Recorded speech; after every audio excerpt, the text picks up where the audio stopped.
नमस्कार दोस्तों, क्लास 5 जो है वो सीबीएसई पैटर्न का जो यूनिट नंबर 5 है, कंजर्विंग अवर एनवायरनमेंट, ये चैप्टर जो है वो हम देखने वाले हैं। आधा आज देखेंगे, आधा जो है वो कल देखेंगे। देखिए सिंपल, बहुत सिंपल टॉपिक है। सबसे पहले ये इसका जो वर्ड होता है कंजर्विंग अवर एनवायरनमेंट। अब मैं कोशिश करूँगा कि क्लास 5 के लेवल से पढ़ाने की वो कितनी कामयाब होते हैं, ये आप कमेंट में ज़रूर बताना, ठीक है।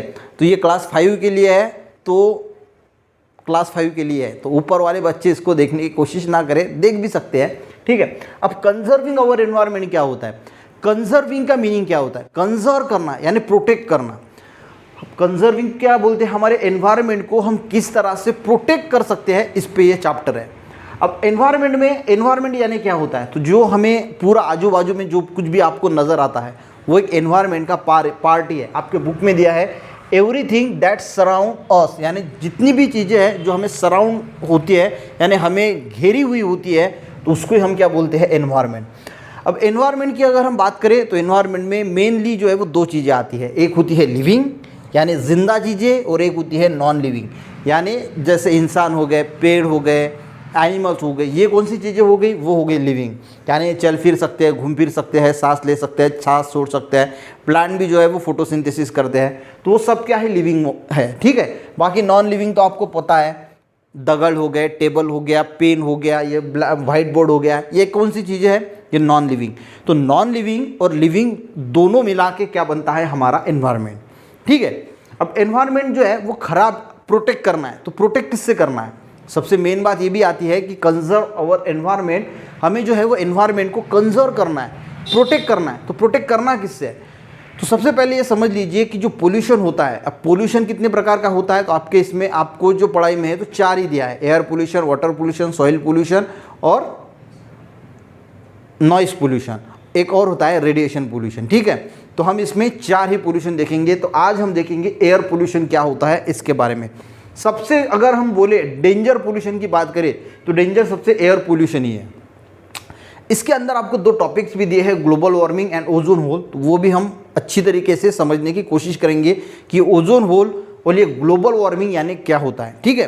तो सबसे पहले अगर हम बात करें तो एयर पोल्यूशन हो गया, वाटर पोल्यूशन हो गया, सॉइल पोल्यूशन हो गया, नॉइज पोल्यूशन हो रहा, तो इससे क्या होता है? एनवायरनमेंट जो है वो ख़राब होता है। बहुत सारे पोल्यूशन की वजह से जो है वो ह्यूमन पे इम्पैक्ट होता है, एनिमल पे इम्पैक्ट होता है, उसी के साथ एनवायरनमेंट जो है वो ख़राब होता है। तो इसको ही हमें जो है वो कंजर्व करना है, यानी प्रोटेक्ट करना है। यानी पोल्यूशन से ही हमको क्या है? हमारा एनवायरनमेंट जो है वो प्रोटेक्ट करना है। अब यहाँ पे बात करेंगे गाइज, एयर पोल्यूशन यानी क्या होता है। तो देखिए, एयर पोल्यूशन यानी जो एयर में पोल्यूशन जो क्रिएट करते हैं, एयर को जो ख़राब करता है, ऐसा जो पोल्यूशन होता है, सिंपली हम उसको एयर पोल्यूशन बोलते हैं। अब हवा जो है, अगर आप जंगल में चले जाओ तो जंगल में हवा कैसी होती है? एकदम साफ़ सुथरी होती है, आप अच्छी तरीके से सांस ले सकते हैं।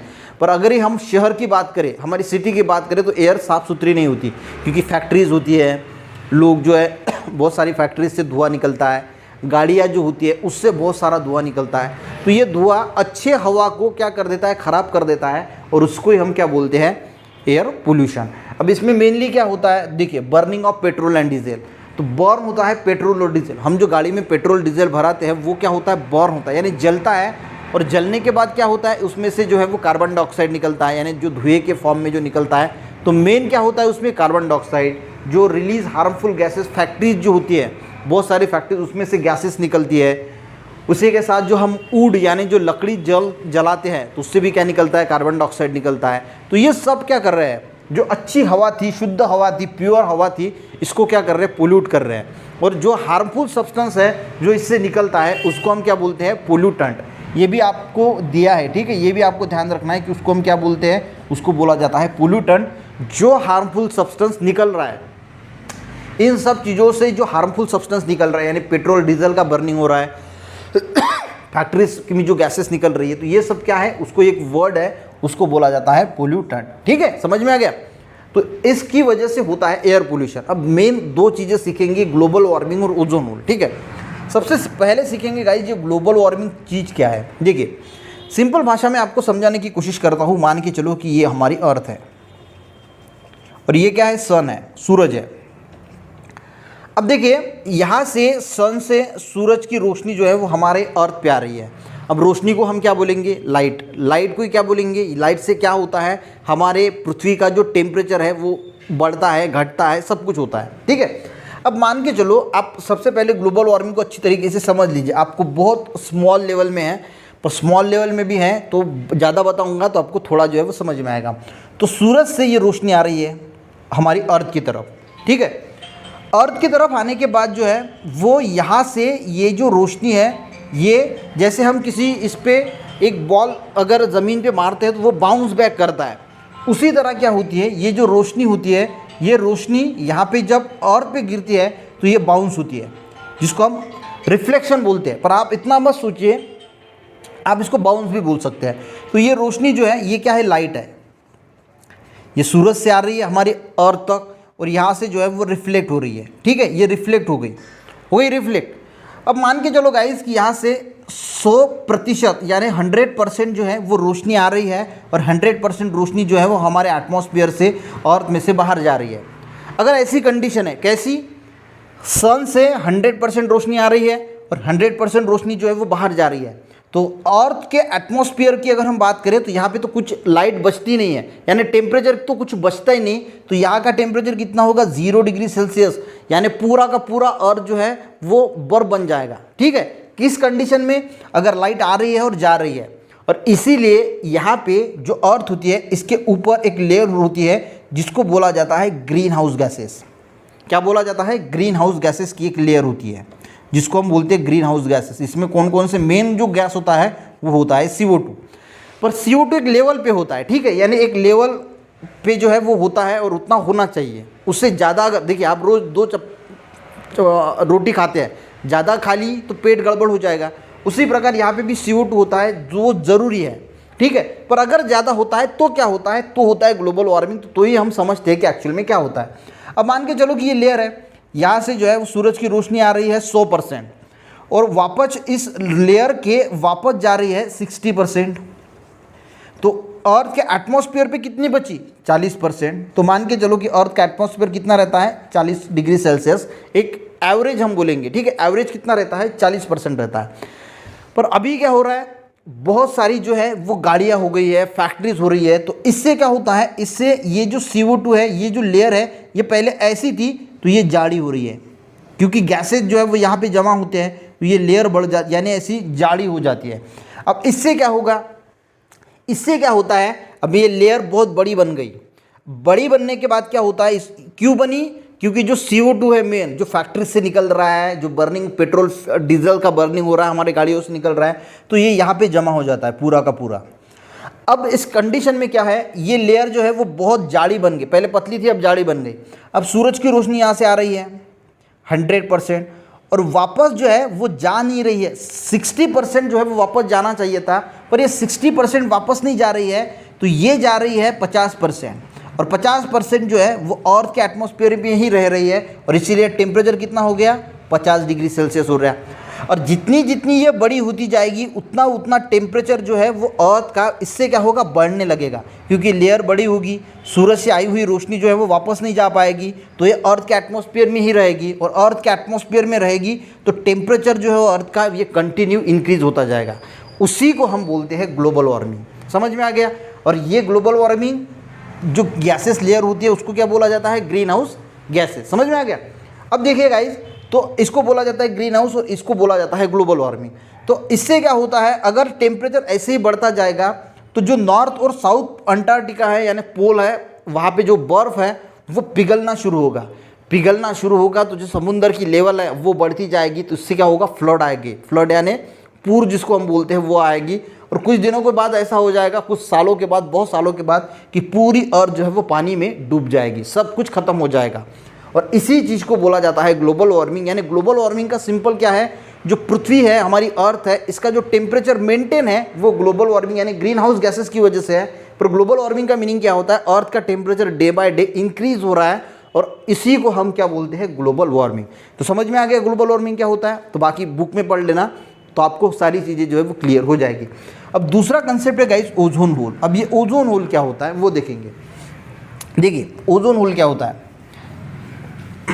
मान के चलो ये अर्थ है, मान के नहीं चलो है ही अर्थ, ठीक है, और यहाँ पे हमारा सूरज है।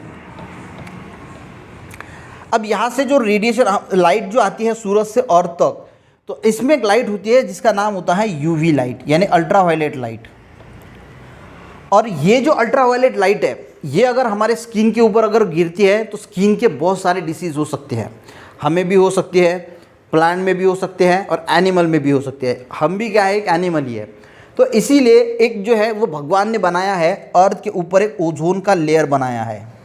क्या बनाया है? ओजोन का एक लेयर। ठीक है, अब इसका काम क्या होता है?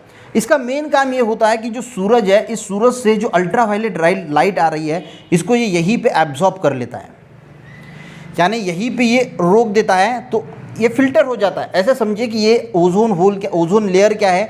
अब ओजोन होल के बारे में नहीं पढ़ रहे हम क्या पढ़ रहे हैं? ओजोन लेयर के बारे में। तो ये अर्थ के ऊपर एक ओजोन की लेयर है जिसका फॉर्मूला है O3, यानी ये किससे बनता है? O3 से, यानी O3 से पूरा बना होता है, तो उसको बोला जाता है ओजोन लेयर। इसका काम क्या होता है? जो अल्ट्रावायलेट लाइट आ रही है उसको एब्जॉर्ब करना, यानी उसको जो है वो फिल्टर करना। तो अल्ट्रावायलेट लाइट अर्थ तक आती नहीं, तो हम जो है वो सुरक्षित रहते हैं अल्ट्रावायलेट लाइट से।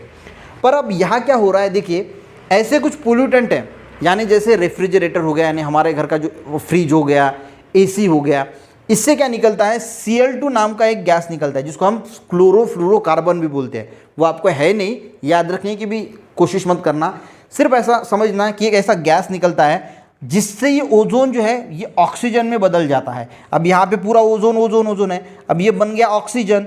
तो ओजोन जो है वहाँ पे अगर ये ऑक्सीजन में कन्वर्ट हो जाएगा तो ओजोन खत्म हो जाएगा। ओजोन अगर ख़त्म हो जाएगा तो वहाँ पे गड्ढा गिरेगा। मान के चलो कि यहाँ पे ऐसी कोई चीज़ है और यहाँ पे ये चीज़ अगर ख़त्म हो जाती है तो यहाँ पे गड्ढा गिरेगा ना।